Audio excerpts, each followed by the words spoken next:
Hi, it's me, your Educa Idea Vice Vlogs. Hi guys, so ngayon ay gagawa tayo ng popsicle craft. And ang gagawin natin is lagayan ng ballpen or anek-anek. And nandito na yung mga gagamitin natin, which is yung mga popsicle. Ayan, mga popsicle, iba't ibang kulay, kandila, lighter. Itong patungan natin ng may kandila and then yung stick glue. Ayan. Unang color is red. Red muna.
And tada, okay na siya. So, ngayon, dito naman sa baba natin lagyan. Dito niya, para.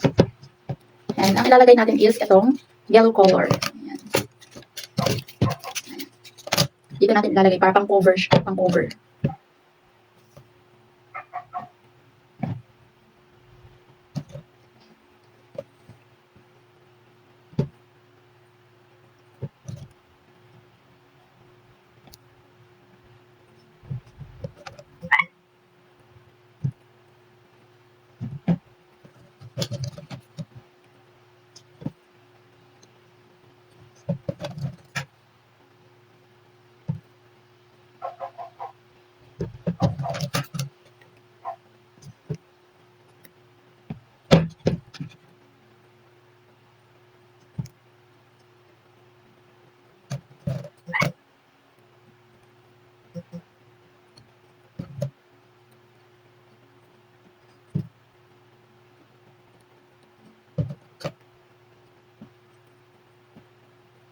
And ayan, so covered na siya. And ayan, so ito na nga ang final product ng ginawa natin. Ayan, so lagayan siya. Any ballpen talaga. So mga ballpen, ayan. Ayan, so pwede mo siyang ilagay kasi may harang na siya dito sa baba. Ayan. So carry niya. And also, itong malaking scissor. Ayan, so carry niya mga be. Hindi rin mga ganitong school supplies ang carry niyang ilagay. Kundi itong mga anek-anek mo. Ayan. Ayan. Then, ayan. So, carry niya. And also, kung gusto mong lagyan naman ng handle niya na parang basket, go. So, lalagyan siya natin. Pag ganon.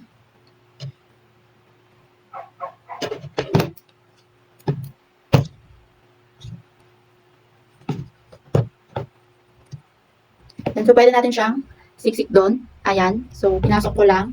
Then, itatali. Itatali lang natin. Ayan. So, next. Parang basket lang siya. Ayan.